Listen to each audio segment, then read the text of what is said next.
आज हमारे इतिहास का पाठ अगला है, नाम है महाजनपद और महाजनपदों का निर्माण। महाजनपद क्या थे और उनका निर्माण किस प्रकार से हुआ, आज हम इसके बारे में जानेंगे। सबसे पहले तो महाजनपद क्या थे। यहाँ पे शब्द है महाजनपद। तीन शब्द यहाँ पे, पहला महा, फिर जन, फिर पद।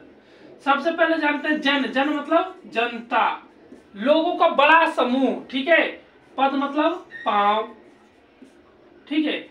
जहां पर बहुत बड़े लोगों का समूह ने पांव रख दिया, यानी कि वहां पे रहना शुरू कर दिए, उनकी जीवन यात्रा वहां पे शुरू हो गई, किसी दूसरी जगह से आकर, या वहां पे बहुतायत में वहां पर डेवलपमेंट हो गया, उसको ही जनपद कहा गया, ठीक है। और जब ये जनपद और बड़े विशाल और बहुत बड़े बड़े हो गए, उनमें विस्तार होने लगा, उनकी उन्नति होने लगी, तो उनके आगे महा जोड़ दिया गया, ठीक है। जिसके बाद ये महाजनपद कहलाए, ठीक है। तो महाजनपद ये थे।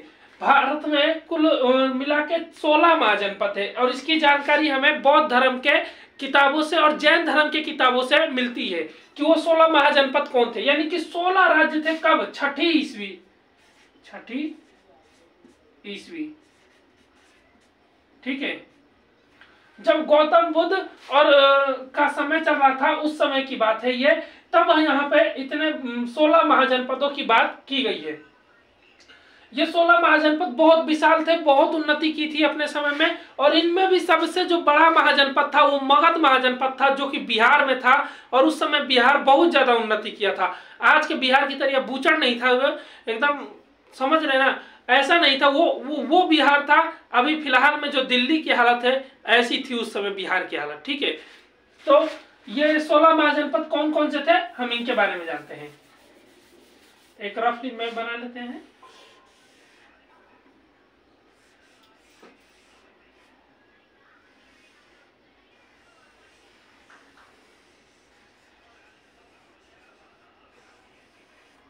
ठीक है, ये भारत है।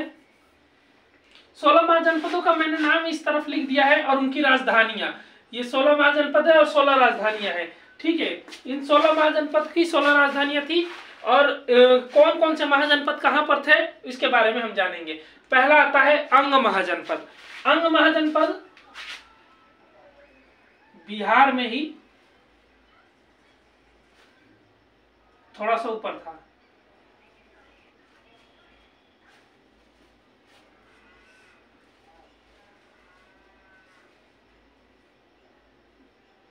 ये बिहार है, ठीक है।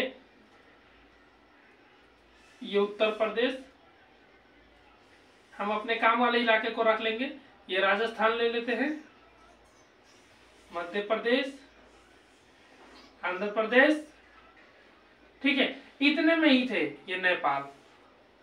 तो बिहार का जो ऊपर वाला हिस्सा था ना, गंगा नदी के ऊपर वाला हिस्सा, वो था अंग महाजनपद। अंग महाजनपद एक बहुत विशाल और बहुत ही उन्नत जनपद था। अच्छा था, ठीक है। उसके बाद से आता है मगध। मगध महाजनपद जस्ट पटना, जो अभी राजगृह है, वही इसकी राजधानी थी, राजगृह। और जो मगध महाजनपद था, वो महाजनपदों में भी सबसे विशाल महाजनपद था, सबसे बड़ा महाजनपद था मगध महाजनपद, ठीक है। मगध महाजनपद का जो संस्थापक थे, उसके बारे में कोई खास बात नहीं पता चलती है, लेकिन मगध महाजनपद ने बहुत उन्नति की अपने समय में। चंद्रगुप्त मौर्य और अशोक सम्राट ने तो उसको दुनिया के कोने कोने तक उसके नाम को याद दिला दिया, और सब लोग उस समय उसको जानते थे। सबसे विशाल था मगध महाजनपद, क्योंकि उसने इन सबको हरा के और सब पे शासन कर लिया था, ठीक है। उसके बाद से आता है काशी और वाराणसी। उत्तर प्रदेश में जो है काशी, ठीक है, उसकी राजधानी थी वाराणसी। ये भी एक महाजनपद थे। 3। फिर आता है कौशल या श्रावस्ती। श्रावस्ती ये वही स्थान है जहां पर गौतम बुद्ध ने ज्ञान की प्राप्ति की थी, तो ये भी यहीं पर है।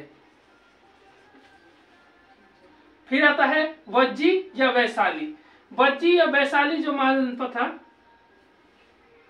ये थोड़ा सा ऊपर था, यहां पर, ठीक है। नेपाल और बिहार के जो सतह सीमा है, वहां पर था वज्जी। फिर आता है मल्ल महाजनपद, इसकी राजधानी थी कुशीनगर। ये भी जो कुशीनगर है, जहाँ पे गौतम बुद्ध का निर्माण हुआ था वहां पे मृत्यु हुई थी, उत्तर प्रदेश में ही है। ठीक है। चेदी या शक्तिमती, चेदी महाजनपद कहाँ था?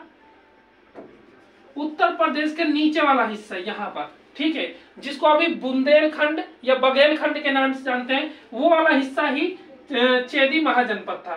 फिर वत्स या कौशाम्बी, ये महाजनपद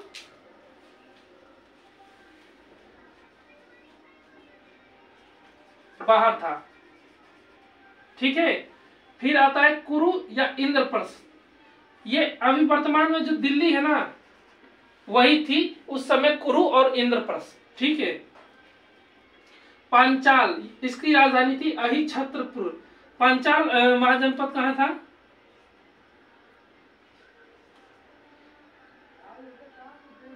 उत्तर प्रदेश में।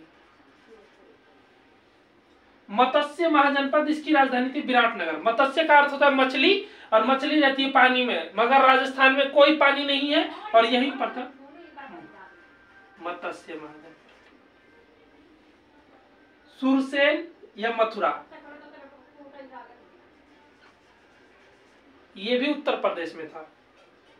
अस्मक या पोतन, सबसे दक्षिण में जो महाजनपद था वो अस्मक था, गोदावरी नदी के पास में।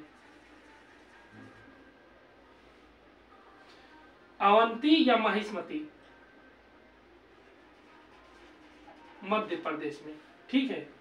फिर गांधार या तक्षशिला, ये पाकिस्तान में था। और कंबोज, इसकी राजधानी थी राजपुरा, ये अफगानिस्तान में था। ये हमारे 16 महाजनपद थे। ठीक है। 1 2 3 4 5 6 7 8 9 10 13 14 15 1 16। ठीक है। 16 महाजनपद। कुल मिला के भारत के अंदर 16 महाजनपदों का निर्माण हुआ था। यहाँ पे सबसे प्रसिद्ध मगध महाजनपद था। इसका प्रसिद्ध होने का कई कारण थे। यहाँ के प्रतापी शासक, गुणवान शासक, शुरू में कुछ बकलोल आए मगर उनको हटा के जब चंद्रगुप्त मौर्य का शासन आया उसके बाद से सारे के सारे शासक अच्छे आए। ठीक है। भले ही मौर्य वंश हट गया लेकिन शासक उसके बाद भी जिस वंश के भी आए वो प्रतापी थे, उन सबको फाइल निपटा के सारे जगह पे कब्जा कर लिया। ठीक है। तो ये कारण था। उसके बाद से यहाँ पे गंगा नदी होने के कारण जस्ट बीचों बीच काटती है बिहार को, तो उपजाऊ खेतीपन जो बहुत ज़्यादा होता था, खेती उस समय, पहले फैक्ट्री तो थी नहीं, तो खेती अच्छी हो जाती थी, लोगों को अनाज मिल जाता था, इसीलिए लोग यहाँ पे चले गए। साथ ही साथ उसी समय तत्कालीन समय में लोहे की खोज हुई थी, इसीलिए अभी हमने पहले ही चैप्टर जो इससे पिछला चैप्टर था लोह युगीन पढ़ा था, लोहे की खोज हुई थी और जिसकी वजह से लोहे के धातु यहाँ पे काफ़ी ज़्यादा मात्रा में मिलती थी, लोग इसीलिए भी मगध की तरफ गए और मगध धीरे धीरे धीरे धीरे बड़ा होता गया, बड़ा होता गया, बड़ा होता गया और उसने इन सबको चपेटे में ले लिया। ठीक है। तो ये कारण था मगध महाजनपद का सबसे बड़ा होने का। उसके बाद से आता है जब इतने बड़े बड़े महाजनपद हो गए थे तो आखिर इनकी शासन व्यवस्था कैसे संभाली जाती थी। ठीक है।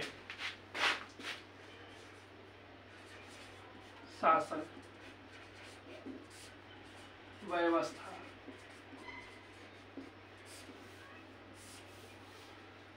इसके अंदर कुछ पॉइंटों में आप उत्तर लिख सकते हैं, जैसे कि इसके शासन व्यवस्था में प्रत्येक चीज के शासन व्यवस्था में सेम चीज है। ठीक है।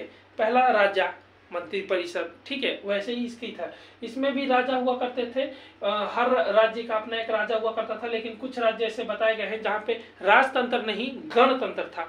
अभी वर्तमान में जैसे भारत के अंदर गणतंत्र है, मतलब 5 साल के बाद सरकार चेंज हो जाती है, उसी तरह उस समय उन लोगों ने अपने राज्य में गणतंत्र लागू किया था। और ये यूरोप वाले बकलोल, ये 6वीं शताब्दी की बात है और ये यूरोप वाले अब जाके गणतंत्र और लोकतंत्र लागू किए हैं और कहते हैं कि हमारे जैसा कोई नहीं है। ठीक है। और ये गणतंत्र और लोकतंत्र हमारी देन है। उनको नहीं मालूम कि ये बहुत पहले हमारे यहाँ के राजाओं ने पहले ही कर लिया था। ठीक है। तो वो जैसे कि यहाँ पे वज्जी हो गया, अंग हो गया और फिर कंबोज हो गया, ये जो थे ना इनके अंदर गणतंत्र लागू था। ये वो महाजनपद थे जिनके अंदर गणतंत्र लागू था। शासन व्यवस्था राजा के तौर पे चलाई जाती थी। राजा होता था, राजा सारा शासन व्यवस्था संभालता था। उसके बाद से आता था मंत्री परिषद, राजा के बाद दूसरे नंबर पे। मंत्री परिषद का सेम कार्य, राजा को कोई भी कार्य अगर राजा करने जा रहा है तो उसको समझाना, उसके बारे में बताना, क्या सही है क्या गलत बताना, उसके बाद से आखिरी निर्णय लेना कि क्या करना चाहिए और क्या नहीं करना चाहिए इसके बारे में। ठीक है। मंत्री परिषद में माना जाता है कि 9 व्यक्ति को होना जरूरी था, अर्थशास्त्र के अंदर लिखा गया है। क्योंकि जब महाजनपद काल था उस समय चाणक्य का अर्थशास्त्र ही उनका संविधान हुआ करता था, लोग बाग उसी से पूरा शासन चलाते थे। ठीक है, 9 लोगों को माना गया है। इसके अंदर बहुत सारे, जब माना गया परिषद, अब सभा भी होगी, राजा और मंत्री बैठेंगे तो सभा बन जाती है, उसको ही परिषद कहा जाता था। उस परिषद के अंदर माना जाता है 7700 व्यक्ति बैठते थे, इतनी बड़ी मात्रा में व्यक्ति बैठते थे बस सोचने और विचारने के लिए। ठीक है, उसके बाद से कहा गया है कि शासन व्यवस्था में संस्थागार यानी ऐसा भवन, अभी वर्तमान समय में जैसे संसद है, बैठने के लिए तो कहीं बैठ जाएंगे जहां मन कहीं बैठ जाइए, लेकिन संसद भवन एक पर्सनल जगह है जहां पे आप बैठ के देश के लिए बात करेंगे। ठीक है, ओनली फॉर देश के लिए। उसी तरह उस समय भवन या संस्थागार थे। अधिकारियों की नियुक्ति, उच्च अधिकारी, उसके नीचे अधीनस्थ अधिकारी, फिर काम करने वाले कर्मचारी, इन सब की नियुक्ति की जाएगी। तो ऐसे करके शासन व्यवस्था होती थी। उसके बाद से मतलब क्वेश्चन ये उठता है कि इतना बड़ा जब विशाल था, शासन व्यवस्था भी जबरदस्त थी, कौटिल्य जैसा लिखने वाला था, पुस्तकें भी जबरदस्त थी, संविधान भी तगड़ा था, फिर भी ये जनपद खत्म कैसे हो गए, यानी जनपदों का पतन।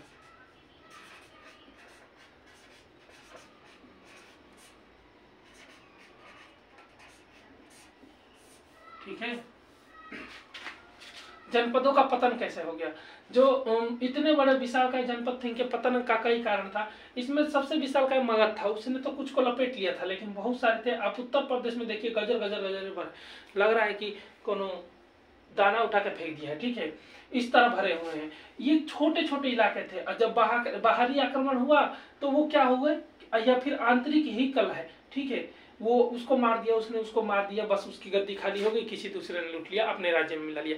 जो पहले 2 राज्य था अब वो एक ही हो गया। ठीक है, तो ये कारण थे, आंतरिक कला, आपस में ही दिक्कत थी। उसके बाद से विदेशी अगर कोई आक्रमण करने आता था, वैसे तो उस समय तक किसी ने विदेशी ने आक्रमण नहीं किया था, लेकिन अगर करने आता तो आराम से कर लेता, क्योंकि छोटे जगह पे कब्जा करना आसान होता है बड़े जगह पे कब्जा करने के मुकाबले। ठीक है, तो ये कारण था। उसके बाद से यहाँ के लोगों के मतलब जो एक और माना जाता है कि राजतंत्रात्मक विधि थी, जिसमें राजतंत्रात्मक और गणतंत्रात्मक में एक सबसे बड़ा पॉइंट होता है कि राजतंत्रात्मक में तुरंत निर्णय लिया जाता है, तुरंत, किसी से बगैर पूछे। ठीक है, और गणतंत्रात्मक में निर्णय लेते लेते टाइम हो जाता है, बहुत समय लगता है। जैसे अभी भारत के अंदर आप देख सकते हैं स्थिति क्या है, कोई भी निर्णय आता है तो लेने में भी बहुत टाइम लगता है, वापस लेने में भी बहुत टाइम लगता है। तो बहुत सारे यहाँ पे गणतंत्रात्मक थे, उनमें बहुत ज़्यादा विवाद था, इसलिए उनको भी समेट लिया गया। तो ये सारे इसके पतन के कारण हो जाते हैं। महाजनपद चैप्टर के अंदर यही सब है। आप चाहे तो इसका स्क्रीनशॉट ले सकते हैं और आप इसको याद कर लीजिए। कोई भी क्वेश्चन उठा के पूछ सकता है कि इसकी राजधानी क्या है, कौन कौन सा राज्य कहाँ पर था, महाजनपद, सब मैंने आपको मैप में बता दिया है, आप देख सकते हैं। एक रफली मैप है, आप इसको अच्छे से मैप में बना सकते हैं। ठीक है, पूरा वीडियो देखने के लिए धन्यवाद।